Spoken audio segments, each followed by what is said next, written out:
स्थानिक स्वराज्य संस्थांच्या निवडणुकांच्या अनुषंगानं सर्वोच्च न्यायालयानं एक महत्त्वपूर्ण निकाल दिला, ज्याच्यामध्ये 4 आठवड्यामध्ये स्थानिक स्वराज्य संस्थांच्या निवडणुकांचं नोटिफिकेशन काढा आणि 4 महिन्यात निवडणुका घ्या, असे आदेश सर्वोच्च न्यायालयाने दिल्यानंतर सर्वच पक्ष आपापल्या पद्धतीनं तयारीला लागल्याचं पाहायला मिळतंय. प्रत्येक पक्षाकडनं स्थानिक स्वराज्य संस्थांच्या निवडणुकांच्या अनुषंगानं तयारी केली जातीये, बैठका घेतल्या जात आहेत. मात्र भाजपनं एक पाऊल पुढे टाकत सुरुवातीला 58 शहर आणि जिल्हाध्यक्षांच्या नेमणुका केल्या. त्यानंतर अगदी 2च दिवसांपूर्वी भाजपकडून नव्यानं 22 शहर आणि जिल्हाध्यक्षांच्या नेमणुका करण्यात आल्या. म्हणजे सुरुवातीचे 58 आणि त्यानंतरचे 22 असे मिळून साधारणतः 80 अध्यक्ष जे आहेत शहर आणि जिल्हा, ते भाजपने निवडल्याचं आपल्याला पाहायला मिळालं. आणि यानंतर ज्यावेळी शहराध्यक्षांची नेमणूक झाली, जिल्हाध्यक्षांची निवड झाली किंवा त्याही अगोदर साधारणतः 1200हून अधिक मंडल अध्यक्षांची नेमणूक भाजपकडनं करण्यात आली. आणि हे सगळं झाल्यानंतर आता मंडल अध्यक्ष निवडले गेलेत, शहराध्यक्ष निवडले गेलेत, जिल्हाध्यक्ष निवडले गेलेत.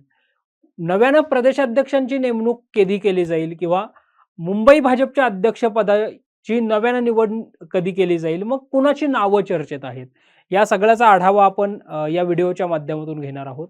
नमस्कार, मी संकेत देशपांडे, टॉप न्यूज मराठी चॅनलमध्ये आपलं स्वागत. अगदी सुरुवातीला आपण जर चर्चा केली तर ती भाजपच्या प्रदेशाध्यक्ष पदाच्या अनुषंगाने करूयात. भाजपच्या महाराष्ट्र प्रदेशाध्यक्षपदी रवींद्र चव्हाण यांचं नाव हे जवळपास निश्चित मानलं जात आहे. कारण की 15 डिसेंबर 2024ला ज्यावेळी राज्याच्या मंत्रिमंडळाचा विस्तार झाला, नव्यानं 39 मंत्र्यांचा समावेश या मंत्रिमंडळामध्ये झाला. त्या अगोदर जर आपण 5 डिसेंबर 2024ला पाहिलं तर मुख्यमंत्री म्हणून देवेंद्र फडणवीस, उपमुख्यमंत्री म्हणून एकनाथ शिंदे, उपमुख्यमंत्री म्हणून अजित पवार, अशा तिघांचा शपथविधी जो आहे तो झाल्याचं आपल्याला पाहायला मिळालं होतं. आणि त्यानंतर 15 डिसेंबरला हिवाळी अधिवेशनाच्या पूर्वसंध्येला नागपूरमध्ये राज्य मंत्रिमंडळाचा पहिला विस्तार जो आहे तो झाला. 39 मंत्र्यांनी शपथ घेतली, ज्याच्यामध्ये 33 कॅबिनेट आणि 6 राज्यमंत्र्यांचा समावेश झाला. आणि यामध्ये भाजपचे महाराष्ट्राचे प्रदेशाध्यक्ष म्हणून कार्यरत असणारे चंद्रशेखर बावनकुळे यांनी देखील शपथ घेतली. चंद्रशेखर बावनकुळेंकडे सध्या राज्याच्या महसूल मंत्री पदाची जबाबदारी आहे.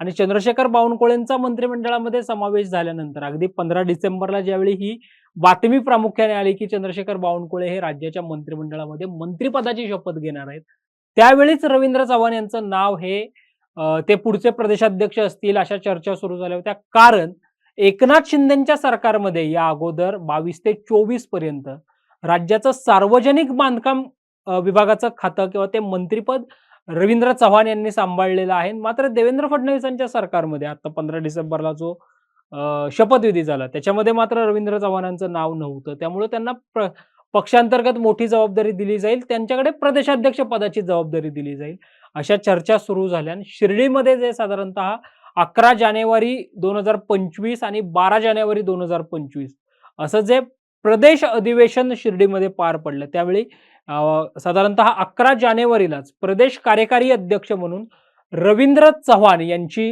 नियुक्ती जी आहे ती करण्यात आली. रवींद्र चव्हाण हे भाजपचे प्रदेश कार्यकारी अध्यक्ष बनले. त्यामुळे रवींद्र चव्हाण हेच पुढचे भाजपचे प्रदेशाध्यक्ष असतील हे जवळपास निश्चित झालं. त्यांच्या नावावरच शिक्कामोर्तब जे आहे ते पुढच्या काही दिवसामध्ये प्रदेशाध्यक्ष म्हणून केलं जाऊ शकतं.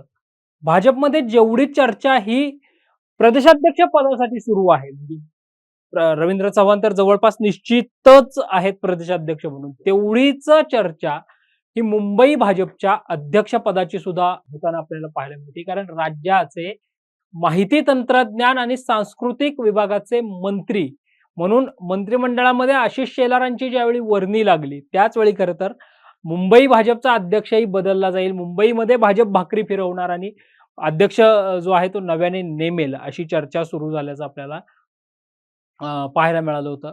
मुंबई भाजपच्या अध्यक्षपदासाठी जर आपण पाहिलं तर प्रामुख्याने 3 नावांची चर्चा होताना आपल्याला पाहायला मिळते. यात पहिलं नाव अर्थातच प्रवीण दरेकरांचं जे आहे ते असल्याचं आपल्याला पाहायला मिळतं. भाजपचे विधान परिषदेचे आमदार, विधिमंडळातले विधान परिषदेतले गटनेते म्हणून प्रवीण दरेकरांकडे जबाबदारी असल्याचं आपल्याला पाहायला मिळतं.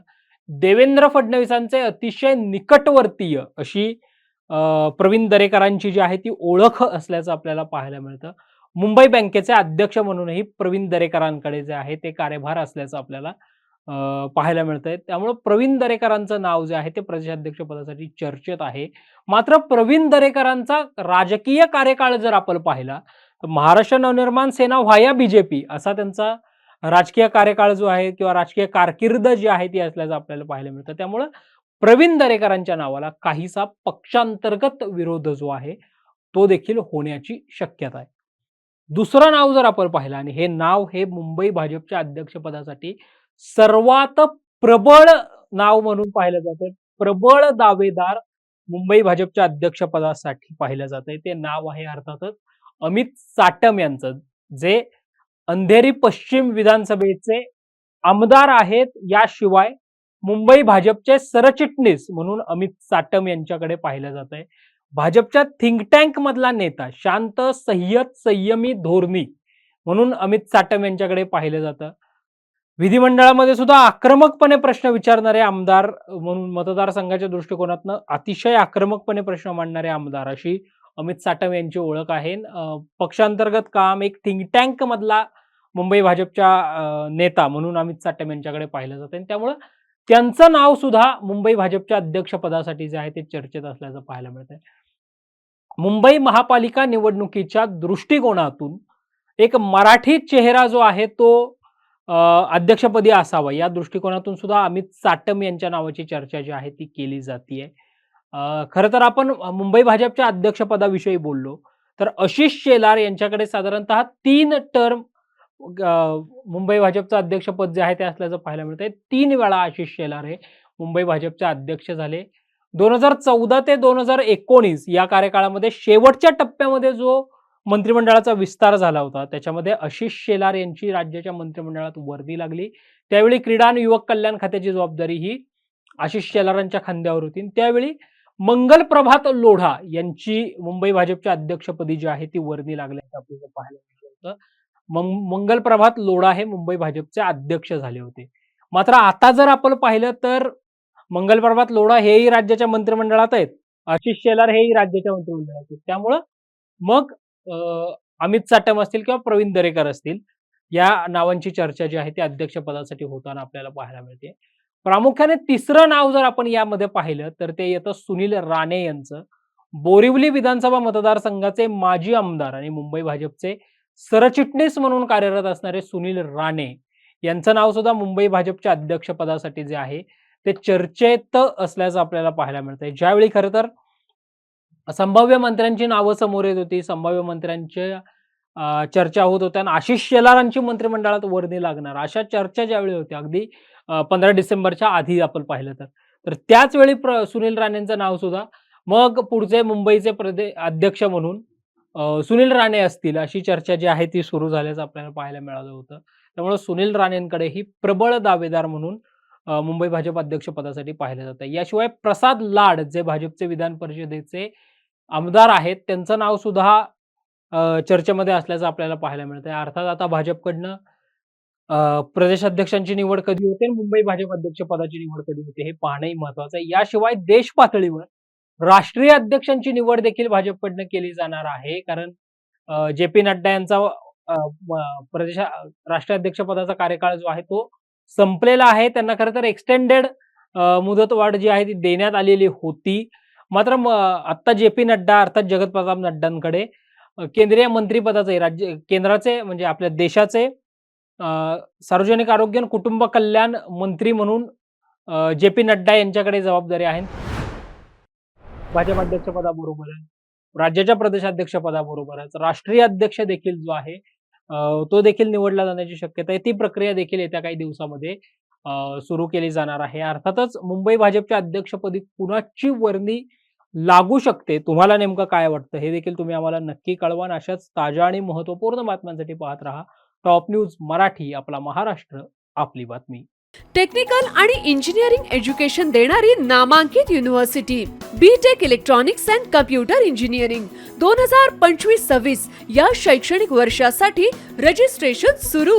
पात्रता गणित विषयासहित इयत्ता 12वी उत्तीर्ण, प्रत्यक्ष इंजिनियर्स कडून टेक्निकल आणि इंजिनिअरिंग शिक्षण, जागतिक प्रकल्पांचा अभ्यास, ग्लोबल करिअर घडवण्याची संधी अशा वैशिष्ट्यांनी सुसज्ज अजिंक्य DY Patil university, the innovation university. संपर्क 83 29 14 26 65. 25 वर्षांचा प्रदीर्घ अनुभव व अत्याधुनिक तंत्रज्ञान यांनी सुसज्ज असे पुण्यातील आकाश आय क्लिनिक व लेझर सेंटर. रोबोटिक पद्धतीने वेदनारहित मोतीबिंदू शस्त्रक्रिया, तेही विना टाका व विना इंजेक्शन. मेडिक्लेमची सुविधा व सेम डे डिस्चार्ज. लेसिक लेझरने चष्म्यापासून कायमची मुक्ती फक्त 10 मिनिटात. काचबिंदू, रेटिना, ड्राय आय, मायोपिया अशा अनेक डोळ्यांच्या विकारांवर उपचार म्हणजेच आकाश आय क्लिनिक आणि लेझर सेंटर. CTR कंपनी जवळ, विमान नगर, नगर रोड, पुणे. संपर्क 8888173100.